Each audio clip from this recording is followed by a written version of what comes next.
ជំរាបសួរចៃហេក្បឿនពួកចៃត្រូវជាពួកម៉ាក់បងស្រីខ្ញុំមែនហ្នឹងហើយ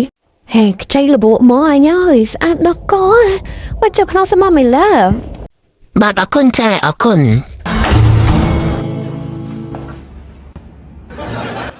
my love និយាយថាគេញ៉ាំមិនជប់ដែរខ្ញុំមកគេញ៉ាំតែមួយយប់ពេកចា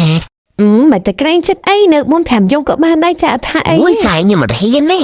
តែខ្លាចស្អីចាជួយមើលថែនឹងចាមិនធ្វើអីអណែងទេខ្ញុំថាកុំអីល្អជាងចាណាមួយខ្ញុំចិត្តទៅនៅបរិយាអាប់សា Resident ដែរហើយ